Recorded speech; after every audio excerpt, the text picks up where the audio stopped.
Hello dear aspirant, चलिए आज की क्लास स्टार्ट करते हैं। हम जो है आरटीओ आरक्षक और मंडी उप निरीक्षक एग्ज़ाम के लिए जो है गणित का प्रैक्टिस सेट कर रहे हैं, ठीक है, जिसमें प्रीवियस ईयर में पूछे गए प्रश्नों का हम जो है सॉल्यूशन करते हैं। साथ ही उस क्वेश्चन से संबंधित जो कॉन्सेप्ट है या उस चैप्टर से संबंधित जो भी कॉन्सेप्ट है उसको जो है हम इसमें डिस्कशन करते हैं। उसके साथ ही उस क्वेश्चन से रिलेटेड और क्या बातें आपको याद रखना है, जहाँ से क्वेश्चन बनने की संभावना है, इन सभी बातों पर हम जो है चर्चा करते हैं, ठीक है।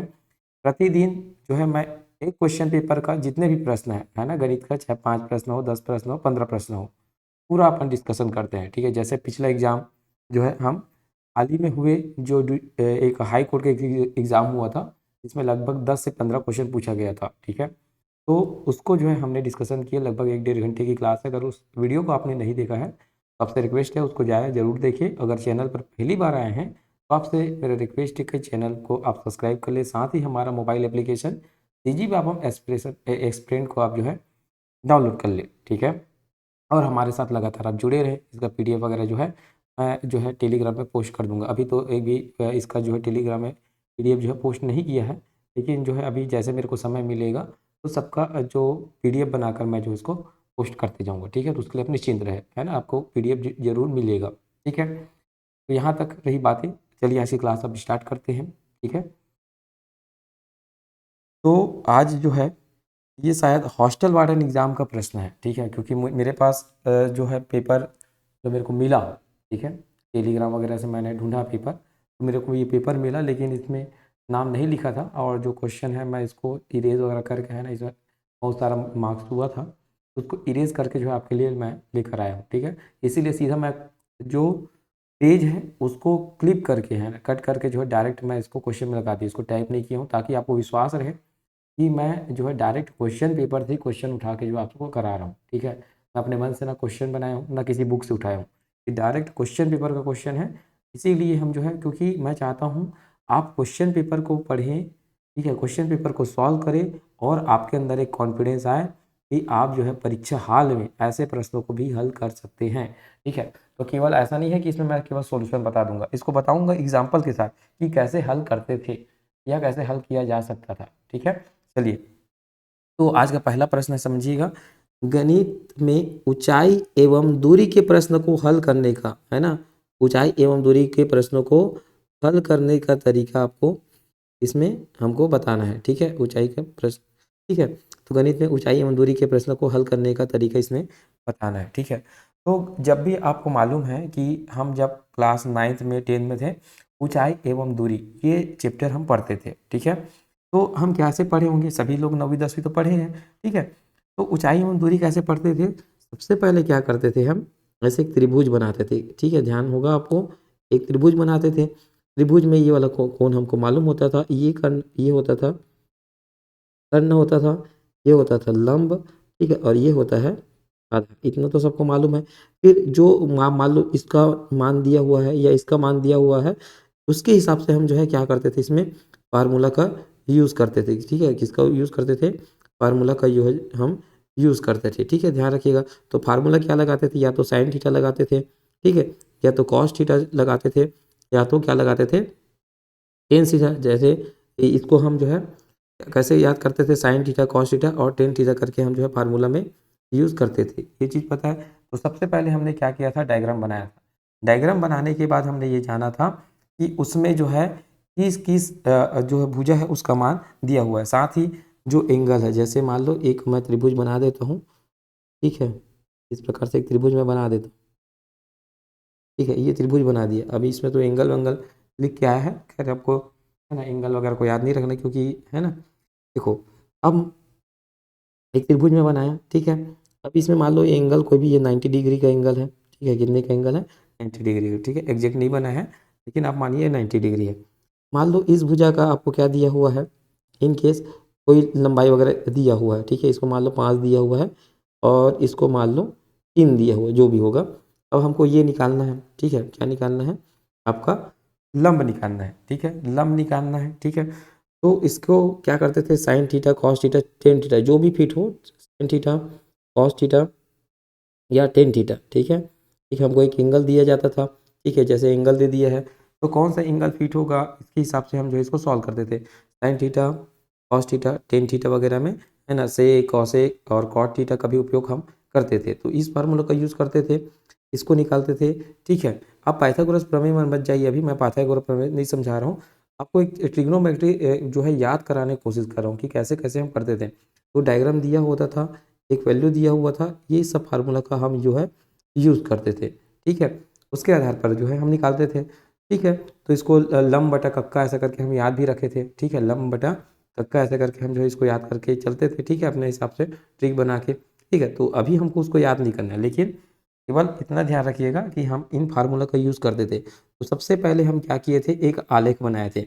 तो क्या किए थे इसमें, देखो सबसे पहले काम किए हैं, स्थिति का प्रतिनिधित्व करने वाला एक आलेख बनाए। ठीक है, क्या बनाए, एक डायग्राम बनाए। ठीक है, अब इस डायग्राम में जो है देखो हम एक समकोण त्रिभुज का पहचान किए। ठीक है, एक समकोण त्रिभुज का पहचान करेंगे। ठीक है, क्या करेंगे, समकोण त्रिभुज का पहचान करेंगे। उसके बाद sine theta, cos theta, tan theta जो भी फार्मूला लगेगा, तो उपयुक्त त्रिकोणमिति अनुपात हम चुनेंगे कि क्या लगेगा इसमें, इसकी मदद से जो है हम इसको सॉल्व कर सकते हैं। उसके बाद समीकरण को सेट कर अज्ञात राशियों को ज्ञात करेंगे, फिर परिणाम की जो है व्याख्या करेंगे। आखिरी में जो है हमेशा परिणाम की व्याख्या होगा, आखिरी में ही हमेशा क्या होगा, परिणाम की व्याख्या हमेशा कहाँ होगा, लास्ट में होगा। तो सी तो लास्ट में आएगा। तो दो ऑप्शन आपके पास दिखता है। ठीक है, क्या दिखता है, दो ऑप्शन आपको दिख रहा है। ठीक है, तो ए और डी तो नहीं हो सकते, यहाँ डायरेक्ट ये चीज़ समझ आ रहा है आपको। ठीक है, तो सबसे पहले क्या किए थे, तो सबसे पहले हम जो है क्या किए थे, स्थिति का प्रतिनिधित्व करने वाला, ठीक है, एक आलेख बनाए, एक डायग्राम बनाए। ठीक है, डायग्राम आपको दिख रहा है। उसके बाद क्या किए थे, समकोण त्रिभुज का हम पहचान किए थे। तो बी के बाद ए है, सबसे पहले क्या होगा, बी है, बी के बाद क्या होगा, ए होगा। उसके बाद क्या था, फिर हम जो है उपयुक्त त्रिकोणमिति अनुपात जो है चुनते हैं। क्या चुनते हैं, त्रिकोणमिति अनुपात को चुनते हैं। तो क्या हो जाएगा, डी आ जाएगा। ठीक है, उसके बाद क्या करेंगे, हम जो है उसके बाद जो है समीकरण को सेट करते हैं, मतलब जो भी साइन थीटा, कॉस थीटा या टेन थीटा जो भी चुने हैं उसके हिसाब से हम जो है क्या है, अपने जो अज्ञात राशि है उसको क्या करते थे, ज्ञात करते थे। मतलब क्या आ जाएगा, ई आ जाएगा। ई के बाद क्या हो जाएगा, उसके बाद जो है परिणाम की व्याख्या करेंगे, फिर क्या आ जाएगा, सी आ जाएगा। तो बी ए डी ई सी क्या हो जाएगा, बी ए डी ई सी जो है इसका करेक्ट आंसर हो जाएगा। ठीक है, तो आप इस चीज़ को समझिएगा। तो जैसे आप 9वीं 10वीं में त्रिकोणमिति के प्रश्नों को हल करते थे, वैसे ही जो है आपको याद रखना है। ठीक है, तो आपको मान लो एक त्रिकोणमिति दिया हुआ है, उसके प्रश्नों को कैसे हल करेंगे, तो उसी को पूछा है। ठीक है, ये डायरेक्ट जो है उसी को पूछा गया है, तो इसमें कोई बड़ी क्वेश्चन नहीं है ये। ठीक है, तो इसमें आपको कोई मान ज्ञात करना है, केवल बताना कि कैसे कैसे करते थे। तो जो याद किया होगा, याद किया होगा मतलब जो बना के देखा होगा, ठीक है, या जिनको याद होगा, जो 9वीं 10वीं में अच्छे से पढ़ा होगा, ठीक है, कि कैसे कैसे बनाते थे, वो उनको ये जो है मालूम हो जाएगा। ठीक है, तो आप ये जान गए। ठीक है, तो इसका सही आंसर क्या हो जाएगा, बी ए डी ई सी जो है इसका करेक्ट आंसर हो जाएगा। चलिए, अब देखो यहाँ अगला प्रश्न है। ठीक है, क्या दिया हुआ है, अगला प्रश्न आपको दिया हुआ है, दो व्यक्तियों आर और एस का कुल वेतन जो है 1500 है। ठीक है, the total salary of two person R and S is 1500. R spent 17% of this of his salary and S spent 80% of his salary. The ratio of their saving is 3:4. Then what are the salaries of R and S? ठीक है, मतलब दो व्यक्ति है R और S जिसका कुल वेतन 1500 है, जिसमें से R जो है अपने वेतन का 70% जो है खर्चा करता है। ठीक है, और एस जो है अपने वेतन का 80% खर्चा कर देता है। खर्चा करने के बाद ठीक है उसके पास कुछ अमाउंट बचेगा, दोनों के पास कुछ कुछ अमाउंट बचा, वो जो अमाउंट है उसका अनुपात दिया हुआ है 3:4।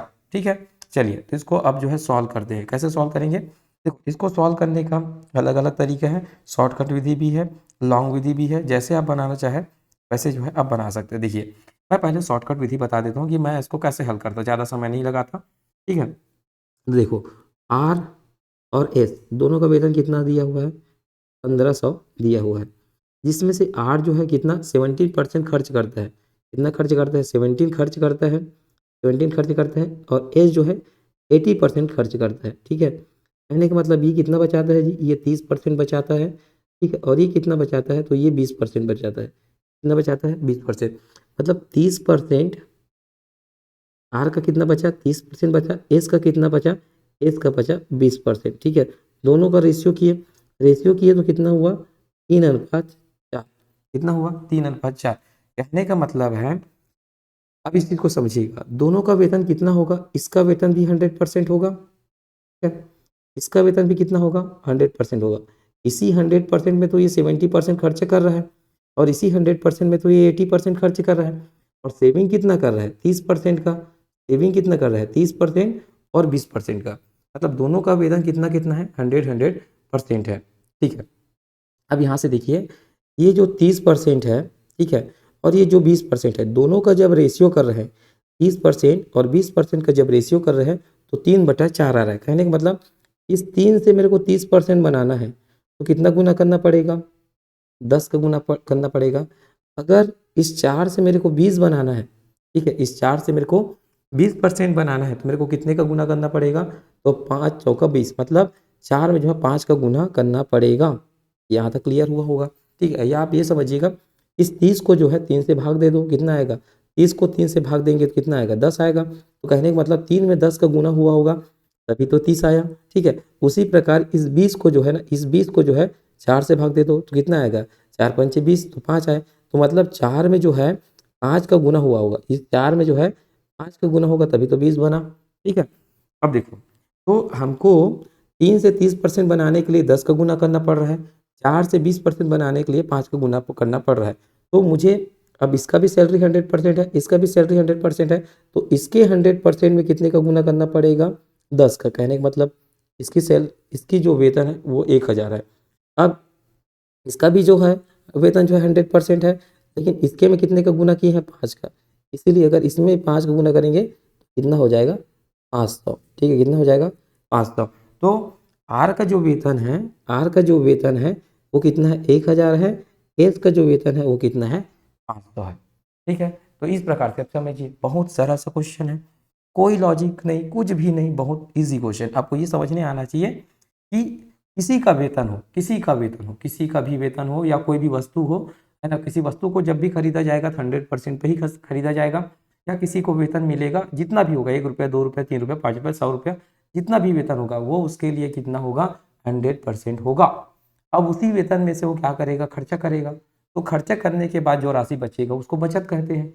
उसी बचत का इसमें रेशियो दिया हुआ है, एकदम आराम से समझिएगा, बहुत जो है आप इसको आराम से बना सकते हैं, ठीक है। ये तो हो गया एक मेथड। अब दूसरा मेथड भी बनाते हैं, उसको भी मैं समझा देता हूँ, ठीक है, ताकि आपको जो है जिस मेथड से आप बनाना चाहें उस मेथड से इसको बना सकते हैं, ठीक है। चलिए, तो आप ऐसा समझिएगा, देखो, आर और एस का वेतन, तो आप यहाँ मैं लिख देता हूँ, आर और एस का कुल वेतन कितना है, 1500 है, ठीक है, 1500 है। अब देखो, आर कितना बचाता है, आर जो है 30% बचाता है, कितना बचाता है, 30%। एस जो है कितना बचाता है, 20% बचाता है।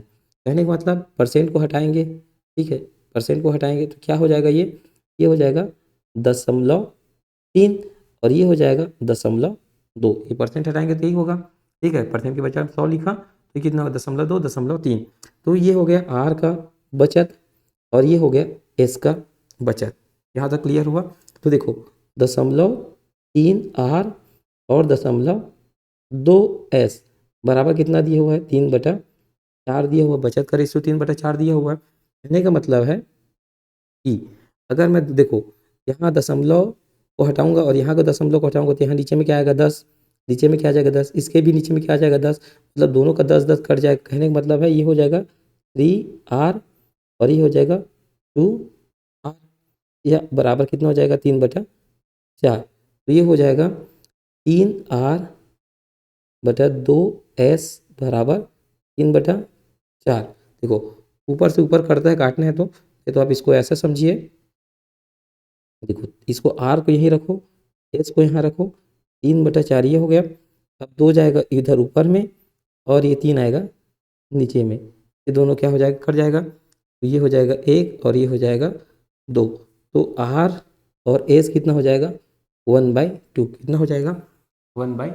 यहाँ तक समझ आया, 1/2 हो गया। कहने का मतलब है कि आर बराबर हो जाएगा, या आप ये बोल सकते हैं एस बराबर हो जाएगा 2r क्या हो जाएगा, एस बराबर हो जाएगा 2r, मतलब एस का वैल्यू कितना मिला, 2r मिला। अब देखो इस फार्मूला को देखो, यहाँ जो रिलेशन बना है इस रिलेशन को यहाँ देखना, ठीक है। r और एस बराबर कितना है, 1500 है। r और एस बराबर कितना है, 1500 है। तो इस एस का वैल्यू मेरे को मिल रहा है, कितना मिला, 2r, कितना मिला है 2r।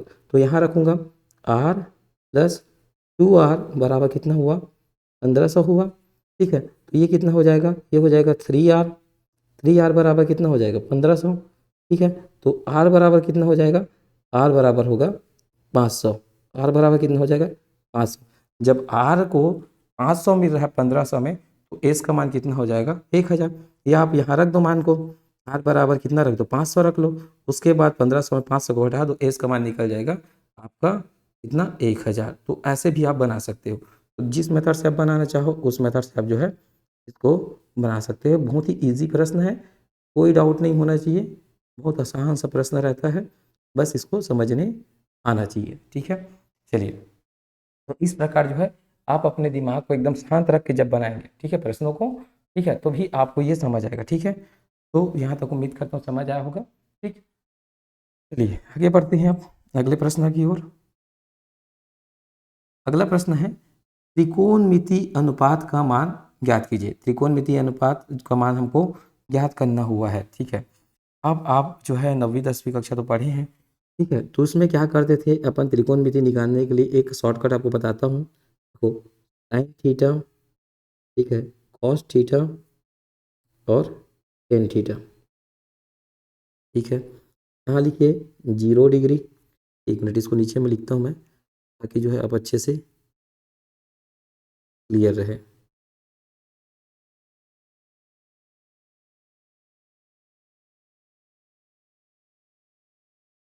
तो यहाँ लिखता हूँ साइन थीटा, कॉस थीटा और टेन थीटा। यहाँ 0 डिग्री, यहाँ 30 डिग्री, यहाँ 45 डिग्री, यहाँ 60 डिग्री, यहाँ 90 डिग्री। यहाँ लिखिए 0 1 2 3 4, उसके नीचे लिखिए 4, फिर 4, फिर 4, फिर 4, फिर 4, उसके नीचे फिर अंडर रूट करिए सबको, अंडर रूट, अंडर रूट और अंडर रखो। देखो ये 4 से 4 कट जाएगा, ठीक है। यहाँ से 2 एकम 2, 2 दूनी 4, ये कट जाएगा, ठीक है। अब देखो इस 4 से जो है 0 को भाग देंगे तो 4 शून्य शून्य, तो शून्य यहाँ लिखो, ठीक है। अब देखो एक 1/4 है ये, ठीक है। तो 1 का वर्गमूल 1 हो जाएगा, 4 का वर्गमूल हो जाएगा 2, तो 1/2 ये हो जाएगा। अब देखो 1 का वर्गमूल तो 1 हो गया, लेकिन ये 2 है, तो 2 का वर्गमूल नहीं निकलता, तो ये क्या हो जाएगा, √2 हो जाएगा। और ये क्या हो जाएगा, देखो 3 का वर्गमूल √3 ये हो जाएगा सर, और 4 का निकल जाएगा 2, ठीक है। और ये तो 1 हो गया है, तो 1 का 1। अब देखो इसको उठा के जस्ट उल्टा करना है, 1 को यहाँ लिखो, ठीक है। √3/2 है, √3/2 को यहाँ लिखो, 1/√2 को यहीं रहने दो जैसा वैसा, इस 1/2 को यहाँ करो, जस्ट उल्टा करो और 0 को लिखो यहाँ, ठीक है।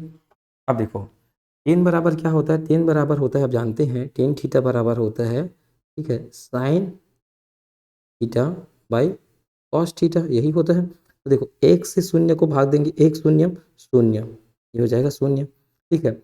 अब √3/2 से, √3/2 से 1/2 को भाग देना है। देखो √1/2 को भाग देना है इसे √3/2 से, √3/2 से, तो देखो 2 से 2 कट जाएगा, बचा 1/√3 बचा, क्या बचा 1/√3, ठीक है। तो यहाँ क्या आ जाएगा 1/√3 आ जाएगा।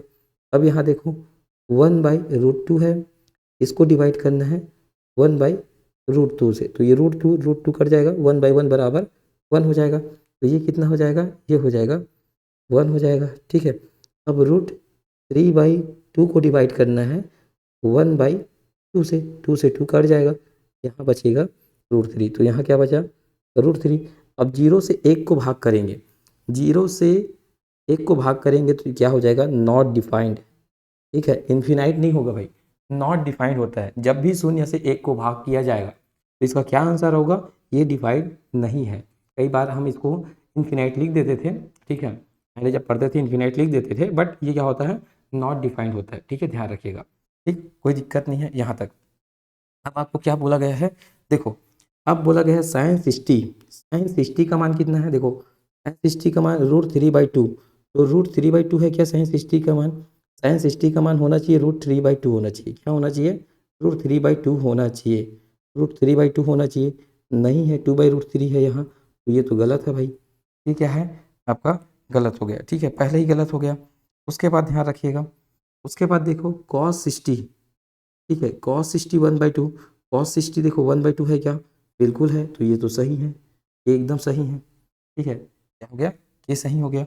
उसके बाद देखो टेन थर्टी बाई कितना होता है 1/, देखो टेन थर्टी 1/√3, टेन थर्टी 1/√3, मतलब ये जो है एल सही है, ठीक है, के भी सही है cos 60, और आपका जो है टेन30/1/√3, ठीक है, ये दिया हुआ, देखो ये वाला वैल्यू एक ये हुआ, और cos 60 के लिए 1/2 ये किए हुआ, दो मान यहाँ सही है। cot 90 बराबर 1 दिया हुआ, cot 90 बराबर 1 दिया हुआ है, ठीक है। देखो फिलहाल तो पहले ऑप्शन से यहाँ बना, देखो अपन साइन कॉट टेन थीटा सीखे, पहले यहीं तक देखते हैं ऑप्शन कौन कौन से मिल रहा है। देखो के और एल, यहाँ के और एल है, ठीक है, लेकिन यहाँ फंस सकते हैं के एल और एम में, तो ध्यान रखिएगा cot 90, ठीक है, cot 90 बराबर 1 नहीं होता, ठीक है, cot 90 बराबर 1 नहीं होता, ध्यान रखिएगा, ठीक है। चलिए, तो इसका आंसर हो जाएगा के और एल, जो है इसका सही आंसर हो जाएगा, इसको ध्यान रखिएगा, ठीक है, के और एल इसका जो है सही आंसर हो जाएगा, ठीक है, क्योंकि क्या होता है cot 90 बराबर 1 नहीं होता, ठीक है, ध्यान रखिएगा इसको, ठीक। देखो यहाँ लिखा हुआ है cot 90, देखो यहाँ देखिए यह क्या लिखा हुआ है, नॉट डिफाइंड, ठीक है, क्या लिखा हुआ है, नॉट डिफाइंड लिखा हुआ है, ठीक है, और कॉट बराबर क्या होगा, इसको भी ध्यान रखिएगा।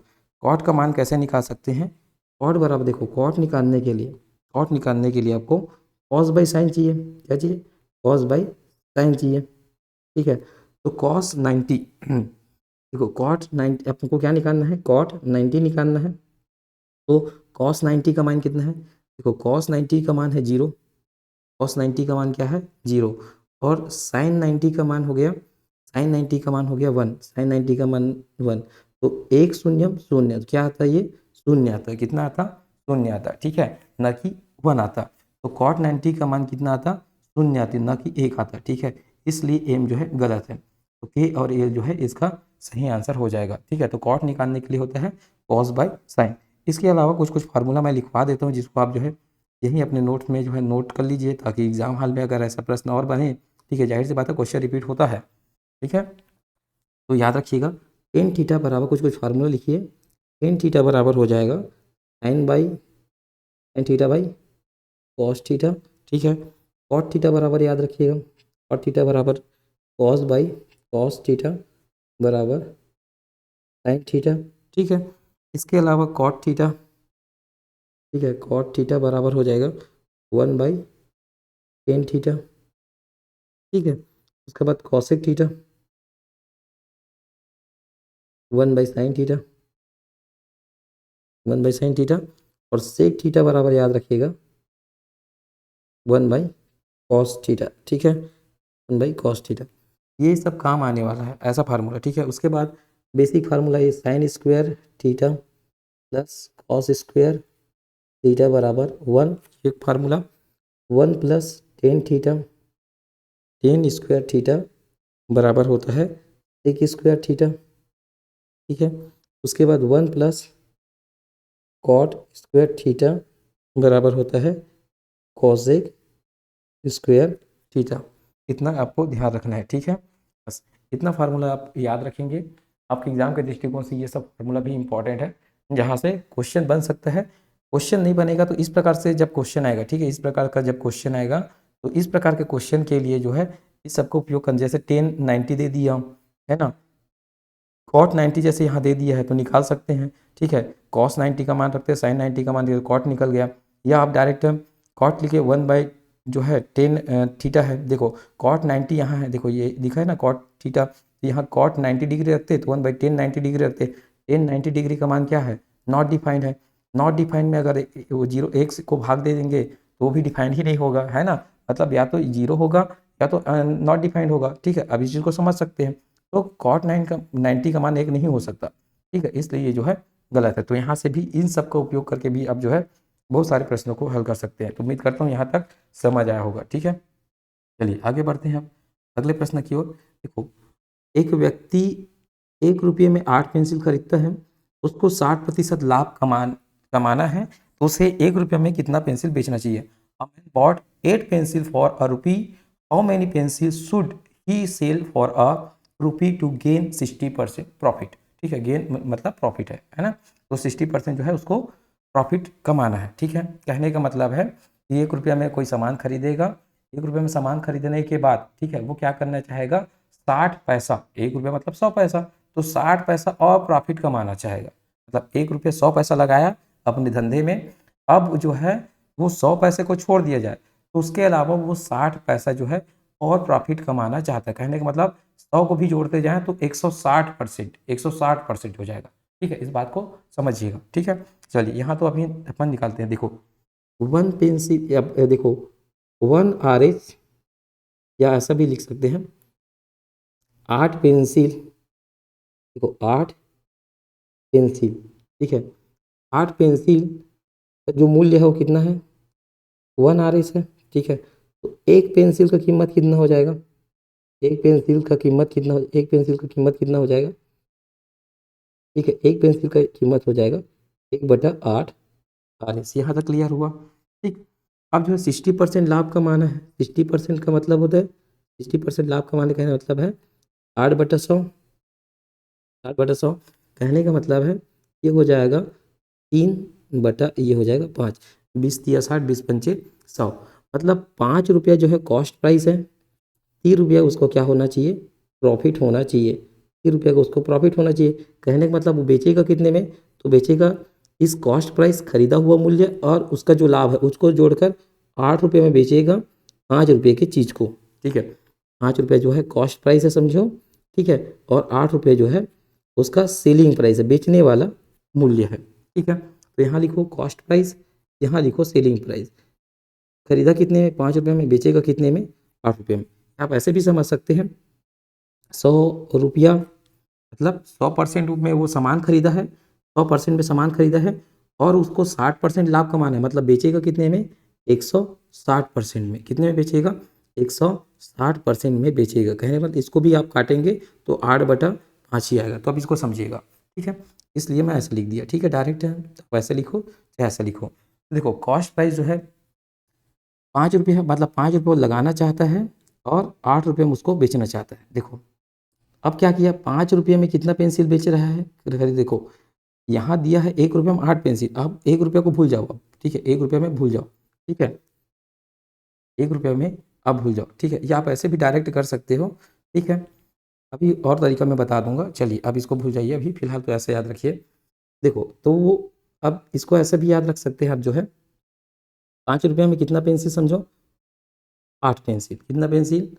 8 पेंसिल। अब 1 रुपया को कीमत को भूल जाइए, अब वो 1 रुपया दिया हुआ उसको भूल सकते हैं, कोई दिक्कत नहीं। अब इसको 5 रुपये में 8 पेंसिल बेच रहा है, ठीक है, 5 रुपये में जो है 8 पेंसिल उसको बेच रहा है, ठीक है। अब जो है आप ऐसे समझ सकते हैं, अरे और क्या समझाऊँ इसको, 1 मिनट, ठीक है। हाँ, अब इसको चलो इतना अब लंबा न जाकर आपको शॉर्ट और बताता हूँ। Selling price by cost price, ये कर लीजिए डायरेक्ट ऐसे, क्योंकि ये हो जाएगा सेलिंग प्राइस कितना 8 और कॉस्ट प्राइस हो गया 5, ठीक है। अब यहाँ से डायरेक्ट अब यहाँ से उठा लीजिए, 1 रुपये एक पेंसिल की कीमत 1/8 है, ठीक है। तो सेलिंग प्राइस बराबर 8/5 गुणित ये हो जाएगा कॉस्ट प्राइस, ठीक है। अब कॉस्ट प्राइस निकाल दिया ना, एक पेंसिल का मूल्य कितना है? 1/8 रुपया।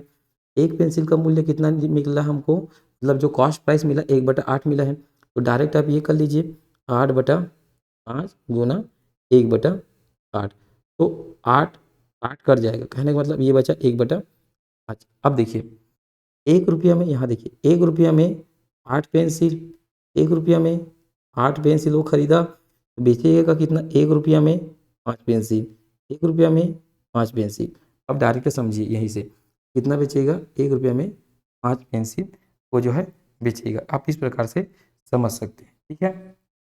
चलिए और यहाँ भी समझाना चाहूँ तो इसको भी देखिए, देखो 5 रुपये में 8 पेंसिल, 5 रुपये में 8 पेंसिल, ठीक है। 5 रुपये में ये जो है कितना पेंसिल हुआ, 8 पेंसिल। तो 5 RS में, ऐसे याद रखिए, 5 RS में 8 पेंसिल, ठीक है। तो एक पेंसिल बराबर कितना हो जाएगा, 5/8, क्योंकि पेंसिल का हमको यहाँ पूछा क्या है, पेंसिल बेचना है पूछा है। मूल्य बोलता तो मूल्य निकालते, 1 रुपया बराबर ऐसा करके, ठीक है। तो 8 पेंसिल, 8 पेंसिल मतलब 5 रुपये में 8 पेंसिल, तो एक पेंसिल बराबर हो जाएगा 5/8, ठीक है। तो यहाँ अपन जो है सेलिंग प्राइस में गुना कर देंगे 5/8 का, तो 8 से 8 कट जाएगा, तो कितना पेंसिल बेचना पड़ेगा हमको, 5 पेंसिल बेचना पड़ेगा, ठीक है। तो इस प्रकार के क्वेश्चन को जो है आप अलग अलग तरीकों से बना सकते हैं। देखो इसमें मैं लॉन्ग मेथड नहीं बताया, लॉन्ग मेथड बताऊंगा तो उसमें फंसेंगे, क्योंकि ना ये 1 रुपये का कीमत दिया हुआ है, 1 रुपये कीमत में ना दशमलव आता है, फिर दशमलव वाला में ना आप फंस जाएंगे। इसलिए कोशिश करें, देखो यहाँ कितनी पेंसिल बेचना है बोला, इसीलिए जो है ना 5 RS बराबर 8 पेंसिल मान लिया, तो एक पेंसिल बराबर 5/8 किया हूँ इसको, है ना, 5/8। अगर कीमत में बोलता ना कितनी कीमत में मतलब 5 पेंसिल को बेचने में कितना रुपया लगेगा, तो मैं यहाँ RS वाले को इधर लेके जाता, ठीक है। वो प्रश्न के ऊपर डिपेंड करता है आपको कैसे बनाना। उम्मीद करता हूँ यहाँ तक समझ आया होगा, ठीक है। क्योंकि ये क्या थोड़ा सा 1 रुपये ही कीमत दे दी है, इसीलिए जो है दशमलव में ना आए करके मैं ऐसे समझाया इसको, ठीक है। उम्मीद करता हूँ समझ आया होगा, अपना फीडबैक जरूर दीजिएगा, ठीक है। चलिए आगे बढ़ते हैं। अब देखो ये जो क्वेश्चन है रिपीट हुआ है। मैं इस क्वेश्चन को अभी हाल ही में हुए कोर्ट एग्जाम के पेपर में ये इसको रिपीट किया गया है, ठीक है, और इसको बताया भी था, ठीक है। लंबवृत्ति बेलन का आयतन और यह लंबवृत्ति शंकु का आयतन। अब बताया था जब भी आयतन का बात होगा तो उसमें जो है एरिया में जो है हाइट का गुना होगा, एरिया में हाइट का गुना होगा। आपको इस बात को बताया था, एरिया में हाइट का गुना होगा। और शंकु को आप जानते हैं, शंकु कैसे बनता है, इस प्रकार से जो है शंकु बनता है, ठीक है। इस प्रकार से जो है, 1 मिनट, ठीक है, इस प्रकार से जो है शंकु बनता है, ठीक है। अब शंकु इस प्रकार से बनता है, तो बताया था कि शंकु में 1/3 आएगा, IR² आएगा, और क्या आएगा, H आएगा, क्या आएगा, H आएगा। तो देखो शंकु में हमेशा देखो ऐसे याद रख सकते हो, शंकु ट्रायंगल जैसे दिखता है, 1/3 करके IR², और हमेशा हाइट का गुना रहेगा जब भी आयतन का बात होगा। तो इसका तो आपको मान ऐसे मिल गया। तो बी का 1 आपको ऐसे दिखना है, बी का वन देखिएगा, देखो यहाँ है बी का 1 और यहाँ है बी का 1, मतलब ये लाइन तो बिल्कुल नहीं हुआ और ये लाइन तो बिल्कुल नहीं हो सकता। बी का वन आपको यहाँ मिल गया। उसके बाद गोले का आयतन, ठीक है, गोले का फिर आयतन क्या होता है, तो गोले का आयतन आपको मालूम होना चाहिए, ये होता है 4/3। देखो अब इसमें क्या है, 4/3 πr² इंटू आर, तो 4/3 πr³, ये क्यूब है, ठीक है। आयतन हमेशा क्यूब में चलेगा, तो सी का हो जाएगा 4, क्या हो जाएगा, सी का हो जाएगा 4, सी का 4 इसमें है, ठीक है। उसके बाद देखो, उसके बाद फिर एक आयतन वाला है, ठीक है। तो लंबवृत्तीय बेलन का आयतन, आयतन में हमेशा हाइट का गुना होगा, तो यहाँ हाइट का गुना हुआ है, तो ए का हो जाएगा एच, ए का हो जाएगा थर्ड, ठीक है।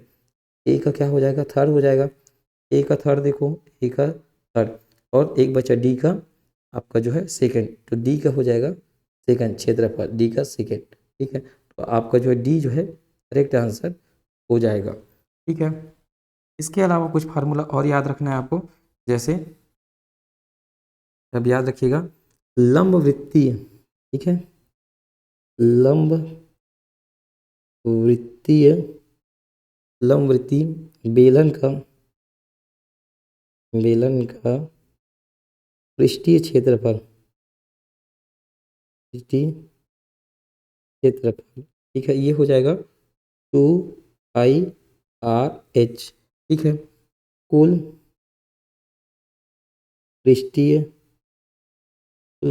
क्षेत्रफल, है ना, लंबवृत्तीय बेलन का कुल पृष्ठीय क्षेत्रफल हो जाएगा 2πR, ये हो जाएगा R+H, ठीक है। ये फार्मूला याद रखना है। उसके बाद याद रखना है लंब वृत्तीय शंकु लंबवृत्तीय शंकु का वक्रीय पृष्ठीय क्षेत्रफल, क्षेत्रफल। इसमें फार्मूला याद रखना है पाई आर एल, ठीक है। उसके बाद कुल कुल पृष्ठीय लंब वृत्तीय शंकु का कुल पृष्ठीय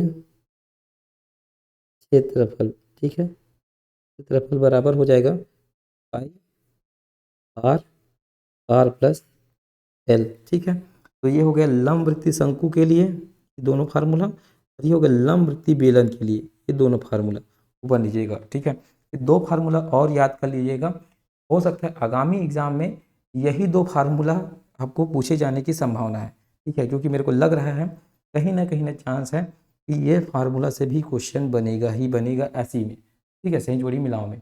इसको ध्यान रखिएगा क्योंकि देखो बार बार यह लंब वृत्तीय बेलन को ही लेकर, शंकु को ही लेकर, गोले को लेकर, है ना, क्वेश्चन पूछ रहा है। तो यहाँ से भी संभावना है इस वाले अभी जो लिखवाया जो फार्मूला, इस फार्मूला से भी संभावना है कि कहीं ना कहीं जो है यहाँ से प्रश्न बनेगा। तो उम्मीद करता हूँ जो भी बातें मैं आपको पढ़ा रहा हूँ उसको आप जो है अलग से नोट डाउन कर रहे होंगे, ठीक है। चलिए अब देखो ये है बहुलक का क्वेश्चन, ठीक है। किसका है? बहुलक का question. Find the mode from the data given below. निम्न आंकड़ों से बहुलक ज्ञात करना है, ठीक है। तो बहुलक ज्ञात करने का आपको मैं मेथड सिखा देता हूँ, ठीक है। आप क्वेश्चन को बिल्कुल भूल जाइए क्या लिखा हुआ क्वेश्चन में। सबसे पहले ध्यान रखिएगा जितना भी नंबर दिया जाता है, ठीक है, ऐसे प्रश्नों में ध्यान रखिएगा जितना भी नंबर, जैसे मान लो कोई व्यक्ति जो है क्रिकेट खेल रहा है, ठीक है ना, या मान लो कि 5-6 दोस्त है ना, 7-8 दोस्त है, समझिएगा 10 दोस्त है, मान लो आप टोटल 10 दोस्त है, ठीक है। किसी को पिकनिक जाना है, ठीक है, किसी को और कहीं जाना है, ठीक है, किसी को पिकनिक जाना है, किसी को स्कूल जाना है, ठीक है, किसी को घर में रहना है। 3 कंडीशन हो गया, किसी को पिकनिक जाना है, किसी को स्कूल जाना है, किसी को घर में रहना है, 3 कंडीशन है। अब उसमें से किसी को पिकनिक जाना है तो पिकनिक जाने में मान लो 2 लोग रेडी हो गए कि हम लोग पिकनिक जाना है, ठीक है। और घर में रहना है तो उसमें जो है 4 लोग घर में रहना चाहते, कितना हो गया? 7 हो गए। और मान लो किसी स्कूल जाना है, ठीक है, तो 3 लोग स्कूल जाना चाहते हैं तो उसको अपन जो है जमा दिए, ठीक है। अब उसका रेंज डिसाइड करेंगे कितने लोग इसमें हैं, ठीक है। जैसे रेंज दिया हुआ है 0 से 5 लोग कहाँ जाना चाहते हैं, 5 से 10, मतलब ये देखो इसमें अंदर जो है ना समान अंतर में एक रेंज बनाया है, ठीक है, समान अंतर में जो है रेंज बनाया गया है, ठीक है। और यहाँ आवृत्ति दी गई है, जैसे 0 से 5 के बीच है ना, कक्षा 0 से 5 के बीच 18 लोग हैं, कक्षा 5 से 10 के बीच जो है 20 लोग हैं, कक्षा 10 से 15 के बीच जो है 25 लोग हैं, कक्षा 15 से 20 का मतलब 30, कक्षा 20 से 25 के 16, कक्षा 25 से 30 के बीच 14, ठीक है। अब इसमें आवृत्ति में देखना है सबसे बड़ा आवृत्ति किसका है, मतलब नीचे वाले में जो फ्रिक्वेंसी लिखा हुआ है, ठीक है, इसमें ये देखना रहता है कि सबसे बड़ा आवृत्ति किसका, तो ये संख्या 30 दिख रहा है, ठीक है। तो ये संख्या क्या दिख रहा है? 30। तो जो फ्रिक्वेंसी को लिखा जाता है एफ, तो एफ का मान कितना दिया है? 30 दिया है। अब उसके ऊपर वाले वैल्यू, ऊपर वाले को, इसी खंड को देखना, इसी खंड में, तो इसमें लिखा हुआ है 15 से 20, क्या लिखा हुआ ऊपर में? 15 से 20। तो ये जो 15 है ना ये हो जाएगा L1, ठीक है, और ये जो 20 है ये हो जाएगा L2। कहाँ से कहाँ तक? ये रेंज है ना, L1 से L2 तक, ठीक है। इसको आप समझिए रेंज, ठीक है, L1 से L2, बस इतना आप ध्यान रखिएगा, ठीक है। ये हो गया। अब देखिए इस 30 के पहले एक संख्या दिया है और इस 30 के बाद एक संख्या दिया हुआ है। 30 के पहले एक संख्या दिया हुआ है, 30 के बाद एक संख्या दिया हुआ है। तो 30 के जो पहले संख्या दिया हुआ ये कहलाएगा F1, 30 के पहले वाला F1, और 30 जो है वो F कहलाया, ठीक है, यहीं लिख देता हूँ मैं। F1 कौन कहलाएगा? ठीक है, 30 के पहले वाला संख्या 25, और F3 कौन कहलाएगा? 16। F3 कौन कहलाएगा? 16 कहलाएगा, यहाँ तक। तो सबसे पहले हम क्या किए, ध्यान रखिएगा, सबसे पहले क्या करना है, ठीक है, इस चीज़ को ध्यान रखिएगा, ठीक है। तो इसमें क्या करना है, सबसे पहले देखो हम संख्या देखिए कि सबसे बड़ा आवृत्ति किसका है। सबसे पहले आवृत्ति देखना होता है कि बड़ा आवृत्ति कौन सा है। तो सबसे पहले काम किए अधिकतम आवृत्ति ज्ञात करना, सबसे पहले अधिकतम आवृत्ति देखा जाता है, ठीक है। उसके बाद जो है बहुलक का वर्ग देखा जाता है, कौन से वर्ग? 5 से 10। तो ये जो आवृत्ति है, ठीक है, ये आवृत्ति 30 है, इसका वर्ग देखिए 15 से 20 के बीच, ठीक है, 15 से 20 के बीच। तो उसके बाद क्या देखिए, बहुलक का वर्ग हम जो है ज्ञात किए। उसके बाद बहुलक का देखो हम आवृत्ति देखे तो आवृत्ति मिला 30, फिर बहुलक का वर्ग देखे 15 से 20, फिर हम इसको डिसाइड किए, ठीक है। जो 30 है वो एफ हो गया। उसके बाद 15 से 20 क्या है? L1 L2 हो गया। F1 और F3 जो है F1 और F2 है, F1 और F2 भी ज्ञात किए, ठीक है। F के पहले वाला F1 कहलाया, और एफ के बाद वाला F2 कहलाया। ठीक है, कहने का मतलब हम जो है बहुलक जो है क्या किए, L1 L2 F1 F2 ज्ञात किए। ठीक है, उसके बाद क्या किए, अब जो है बहुलक में लिखेंगे, इस फार्मूला में लगाएंगे। फार्मूला में लगाएंगे, फार्मूला क्या होगा, फार्मूला होता है L1 F minus F1 two F minus F1 minus F2 into L2 minus L1। ये फार्मूला होता है। L1 प्लस, है ना, याद रखिए L1 plus F minus F1 two F minus F1 minus F2 into L2 minus L1। ठीक है, L1 का देखो अब बहुलक में मान रख दिए, फिर इसकी जो है गणना करेंगे तो हम यहाँ मान भी रख देते हैं। मान कितना, L1 का मान है 15। ठीक है, F कितना दिया हुआ, F दिया हुआ है 30, F1 कितना दिया हुआ है 25। ठीक है, और देखो 2F की जगह कितना दिया हुआ है 30 है। ठीक है, F1 दिया हुआ है आपको 25 और F2 दिया हुआ है -16। ठीक है, इंटू L2 कितना दिया हुआ है, L2 दिया हुआ है 20, L1 दिया हुआ है 15। ठीक है, अभी हो गया 15 और यहाँ हो जाएगा ऊपर में 5। ठीक है, नीचे में कितना हो जाएगा 60, 60 माइनस हो जाएगा 41, तो ये बचेगा 60 माइनस 41, तो ये बचेगा 19। कितना बचेगा, 60 माइनस 41 मतलब 19 बचेगा।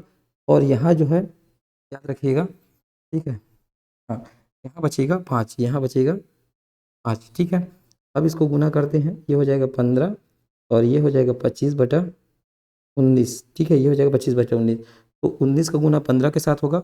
19 का गुना जो है 15 के साथ जो है हम करते हैं। ठीक है, तो कितना होगा, शायद 285 होगा। ठीक है, जो भी है ना, तो 19 गुना 15 करेंगे। ठीक है, तो 15 नहीं है 135 का 5 हो जाएगा। ठीक है, और ये 13 बचा, 15 और 3 28, हाँ 285 होगा। 285 और 25 कितना हो जाएगा 310, ये हो जाएगा 310/19। अब इसको भाग करेंगे। ठीक है, भाग करने के बाद आएगा 16.315 या 6 जो भी होगा, तो ये इसका वैल्यू आएगा। तो सबसे पहले क्या किए, बहुलक में मान रखे, मान रखने के बाद जो है हम उसका गणना किए। तो गणना जो है डी आखिरी में आएगा, तो डी देखो कितने हैं, 3 ऑप्शन है डी वाले लास्ट में आएगा, तो ये तो नहीं हो सकता, पहले एक ऑप्शन कट गया। जो करता है उसको काटो। सबसे पहले क्या किए थे, अधिकतम आवृत्ति की ज्ञात किए थे, सी पहले आएगा। सी पहले आया तो डी ऑप्शन ही है सी पहले आने वाला। ठीक है, क्या देखो, हम जो है गणना किए, गणना से पहले बहुलक, डी के पहले जो है ई आना चाहिए, डी के पहले जो है ई है। ठीक है, यहाँ क्या है ई है, उसके बाद जो है ए है। ठीक है, बाकी आप जो है फिर मिला सकते हैं। ठीक है, तो इस प्रकार से जो है आप बना सकते हैं।